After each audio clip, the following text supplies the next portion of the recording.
Okay. The DeKalb County School District's superintendent firing is just so outrageous with the school repairs that tonight we're going to dedicate a half hour to this incident. Because there is an ass amount of updates regarding this issue. Regarding this issue with the superintendent firing, why the state senator and the state superintendent is saying an investigation needs to go on. But first, I can tell you that there's been no new cases in COVID from our schools. As for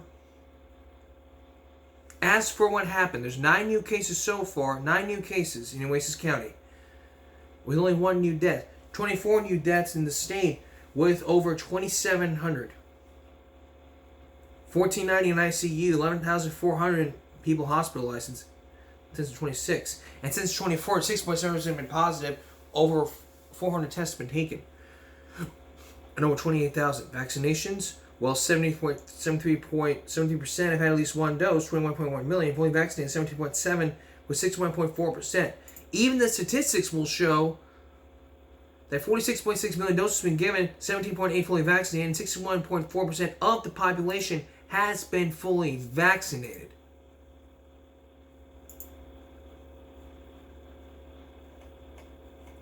Now, the FDA is going to be having a lot of meetings, and Pfizer is approving on whether or not the booster shot could be effective for people, for children, for all children.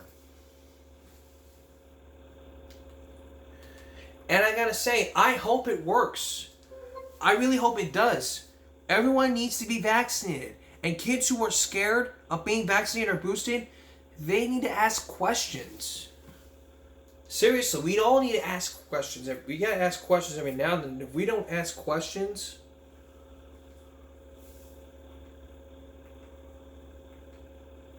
then all of a sudden they're gonna be like, what's going on?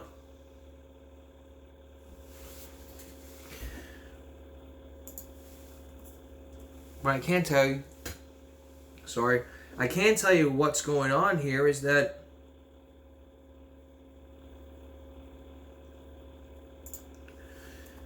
the FDA could be having a lot of meetings that are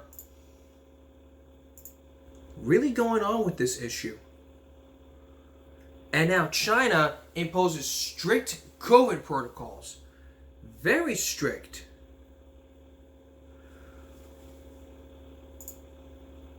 Mask, social distance, this and that and the other. 12 million residents have been tested 3 times with COVID this week as China continues its zero COVID policies. So yeah, I would have to. I'm glad that they imposed the strict COVID policies, and now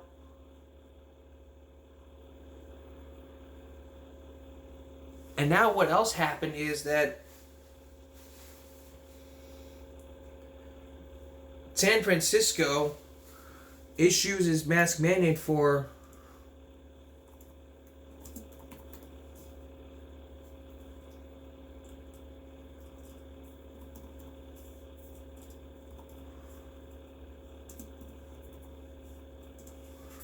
San Francisco, BART, and they reinstates the mask mandate on trains and platforms. How long is it? I mean, since last week.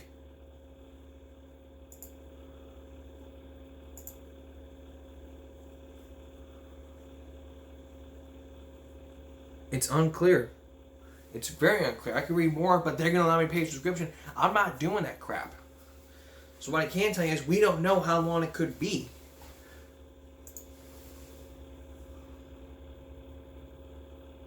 Only San Francisco Area Transit do so for public transportation.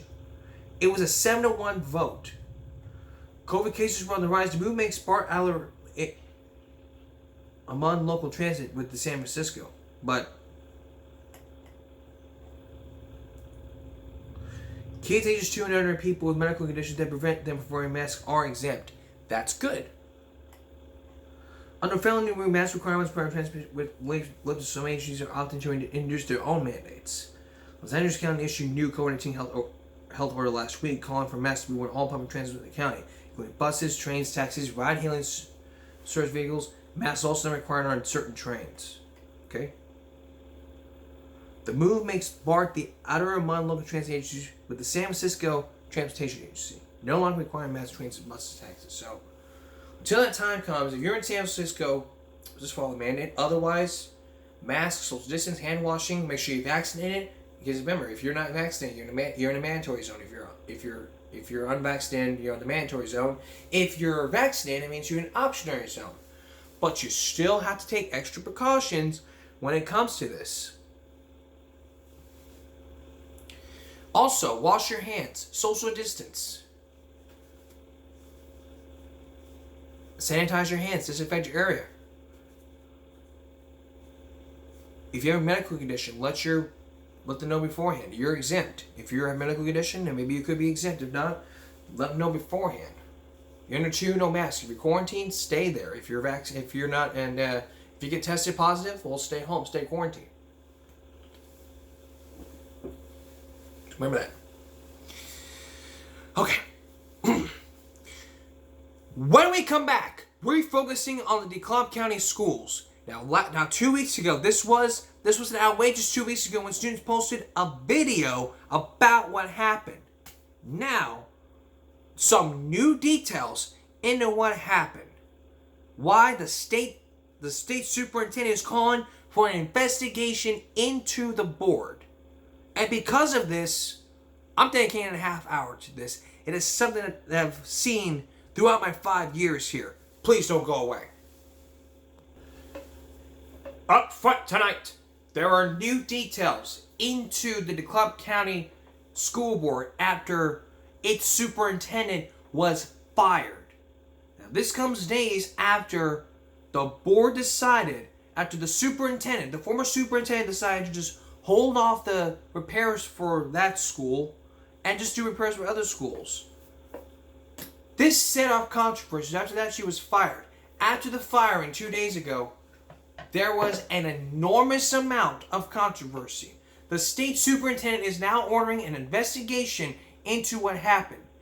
And days after that, the mayors condone firing, and the board says, well, it stands behind on its firing. Now, mayors and the county commission responds to the firing of the superintendent. So, watch. Americans.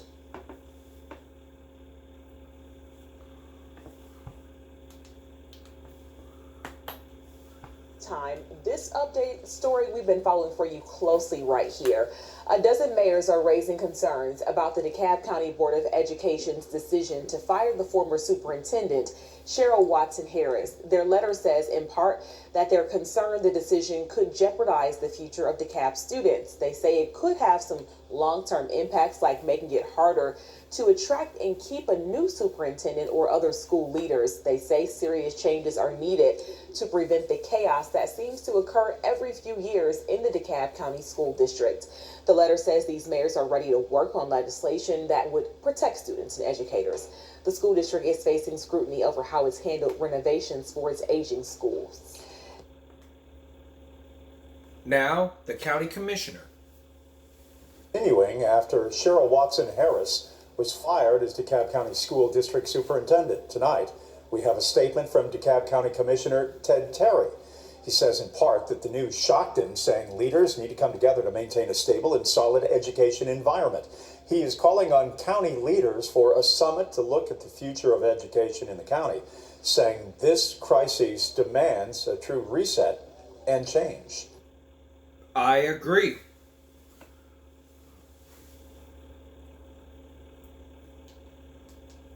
But there's probably more to this that we don't know. What we now know so far is the board made that decision too early because of what happened. Now,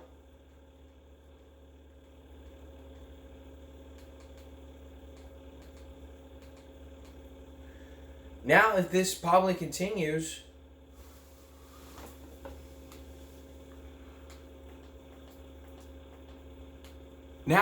what if the superintendent, what if this happens again and again and again and again and again and again and again and again until somebody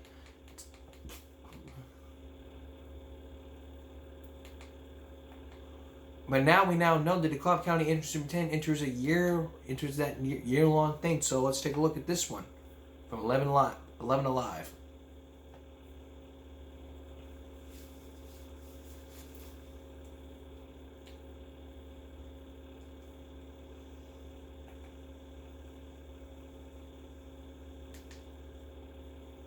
Moments ago, the DeKalb County School Board releasing details about the contract for its interim superintendent.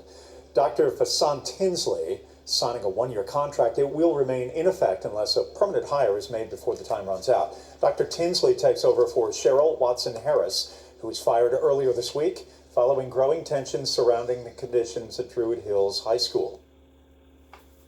That was from the interim superintendent. But is there more to this story than meets the eye? Well, there probably could be. As a matter of fact,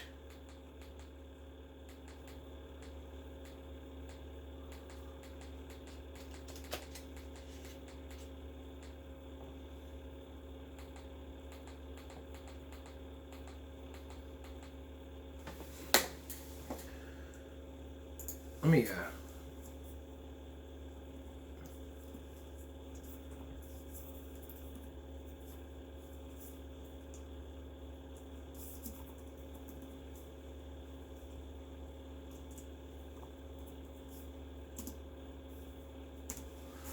look up some articles.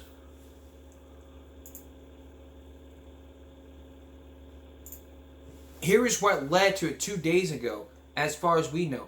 Here is a timeline of this. So this is the investigation into what happened. We're now giving you a timeline about what had happened. So here's what happened. April 12th was the start of this. It was a viral video that happened. Fed up students at Druid Hills High School produced a video online exposing hazardous conditions at a building. They claimed nearly 100-year-old building is falling apart. Mold, dirty, non-functioning bathrooms, sewage leaks, extensive water damage, and electrical issues. They made a passionate case and now viral video asserting the conditions are not suitable for young minds that learn. Druid schools in a priority list renovation in 2022, but the school board voted to take it off in February. The 13th, the students get a response. They stepped in, sending an inspector to investigate the claims of unsafe and unsanitary conditions. Now, former sent a letter home to parents and guardians commending the kids who made and filed for reporting renovations back on the school board's agenda for the following week. 5 days later, the board decides not to act immediately.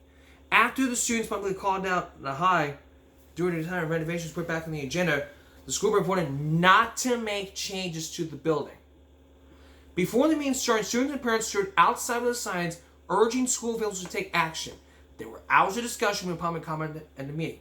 Yet the board rejected the postponed pandemic modernize, which would have fixed many of the issues students said plagued the nearly a century-old building. Instead of opting for reconstruction, the board decided to lump Druid Hills with several other schools in line for repairs. A scathing letter from the state. The Georgia School Superintendent wrote a letter admonishing the DeKalb County Board of Education. In that scathing message, the state superintendent, Richard Wood, scolded the county board members for not taking swift action to improve conditions at the school. The letter disagrees with the board's decision to lump the high school with others for repairs rather than fixing the immediate issues. I will not recommend the DeKalb County Schools faculties to plan for state board education approval while these fundamental issues and concerns remain. The DeKalb County Facilities Plan will not move in its current form. But according to Woods, schools can use federal COVID-19 funding relief for improvement, particularly clean and safe buildings for students and teachers.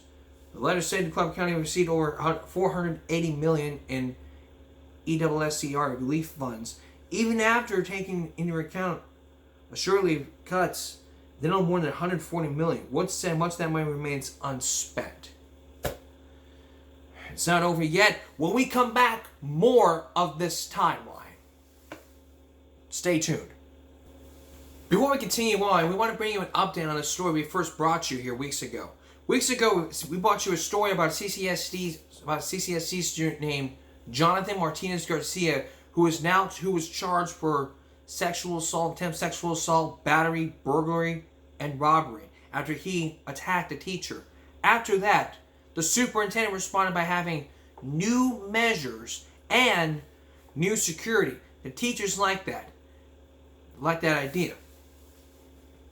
But just 3 hours ago, a protest erupted CCSD board meeting following weeks of ongoing violence in schools.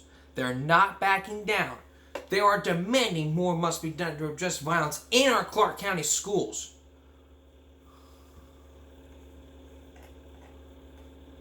And there is a lot of ongoing violence.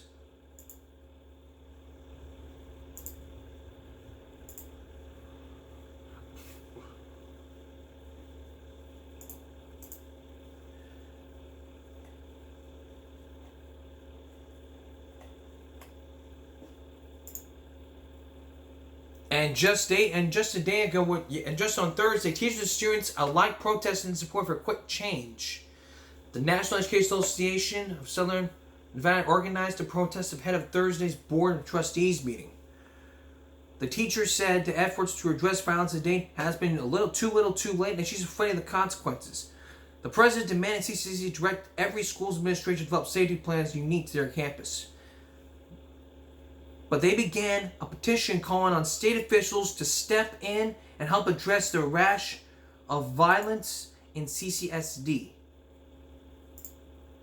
And because of that, I will sign this petition right now as a support for this show.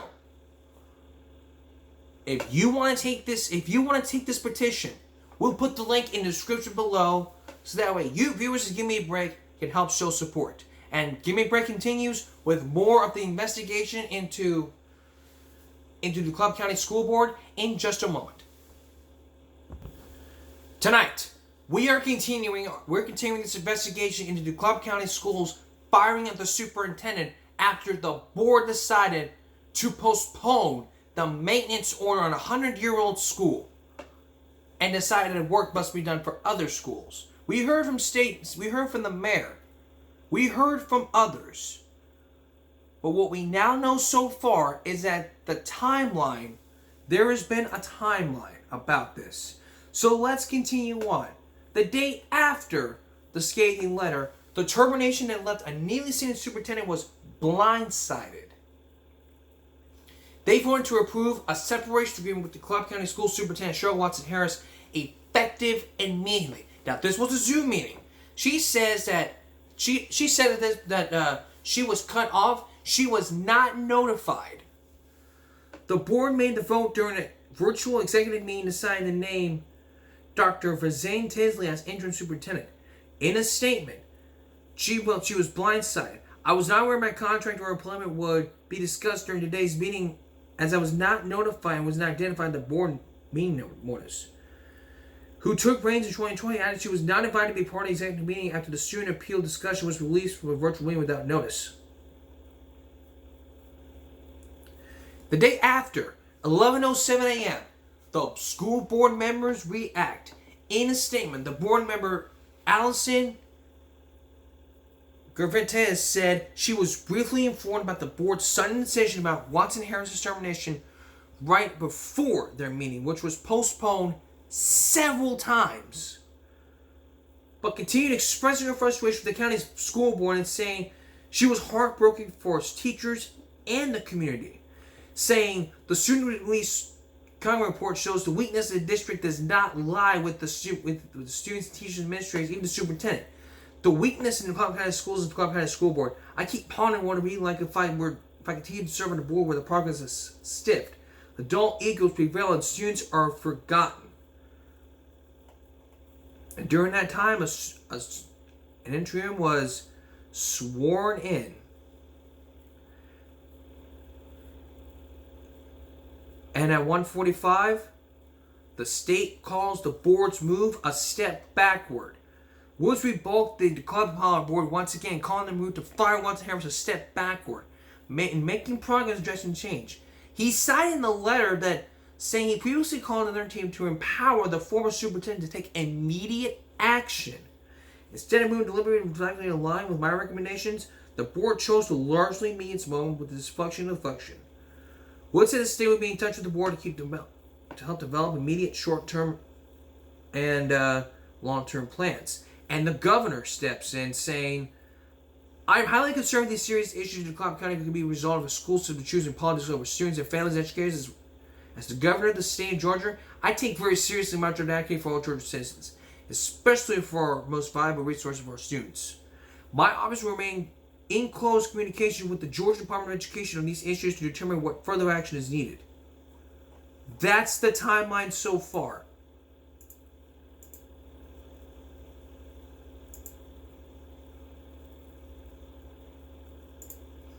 So far, that's the timeline. But what about the Atlanta Journal? What does it have to say? In the DeKalb County School District revolving door of superintendents, it has been a revolving door. The longest tenure of DeKalb County School District Superintendent in recent memory is 6 years under Crawford Lewis, until he was fired and indicated corruption charges in 2010. But there's not more to the story because they can't unlock it. 99 cents won't even do. But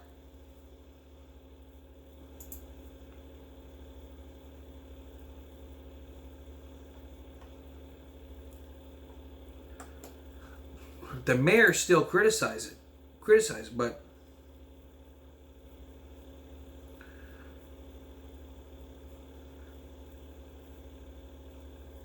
but she will fight to keep fulfilling the commitment to the children of the DeKalb County School District. So she spoke exclusively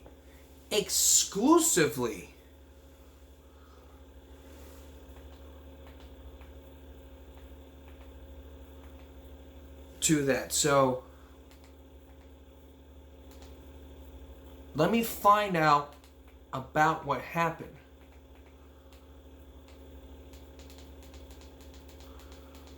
So let me find the exclusive interview. Let's see. Cheryl, no. Cheryl Watson, no. Entrium, no. No.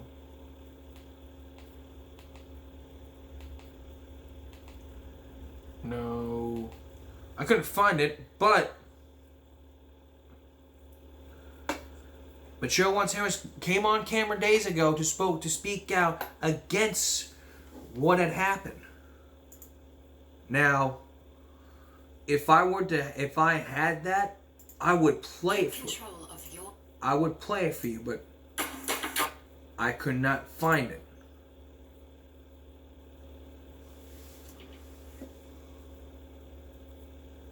But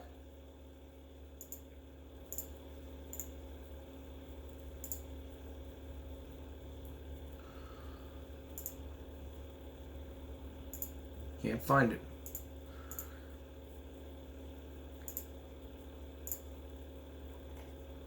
But there is issues going on. So, but they're in turmoil.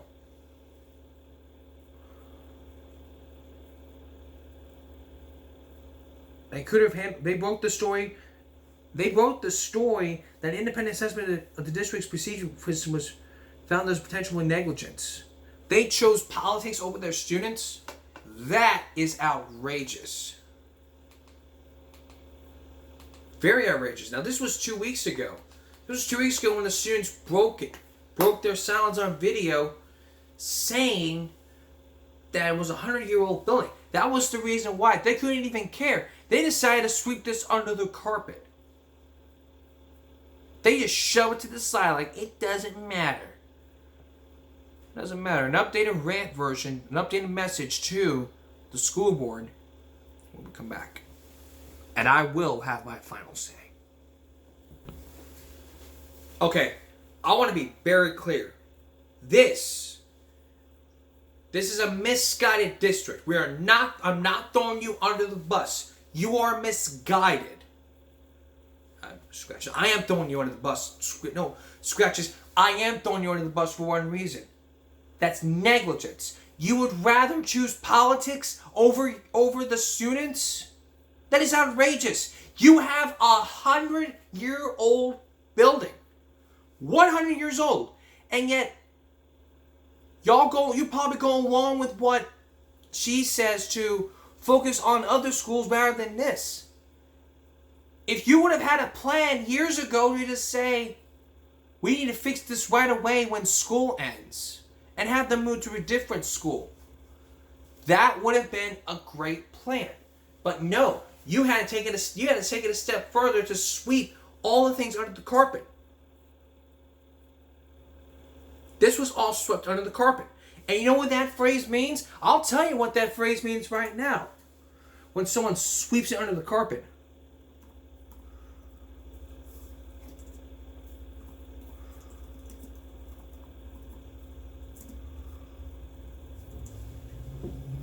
Meaning to hide it.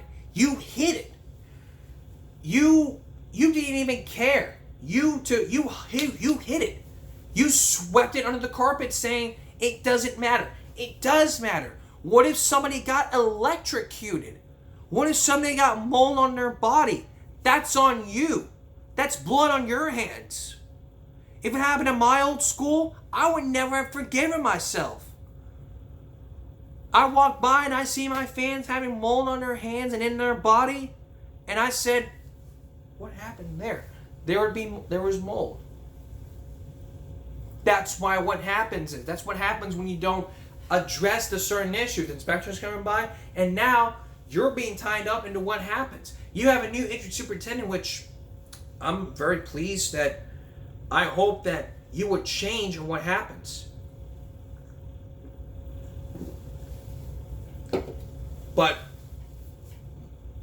it's not going to change the fact that you would choose politics over kids. That's negligence. That's like choosing gambling over your kids. Or walking out the door. Walking away from your wife. That is just outrageous. And I'll tell you right now, I've met a great superintendent here in the Bluff. A great one who had a great plan. And I was pleased. That man was a great superintendent. After what he took away last key, I was mad, but I got over it. And he had a great plan. It was nice. It was a great plan, and it's still a great plan to this day. A great superintendent would do great things. And there's an old saying from a movie. A strong man stands up for himself. A stronger man stands up for others. And I'm standing up to you guys, to the people of Georgia. It never makes sense. Only in Georgia.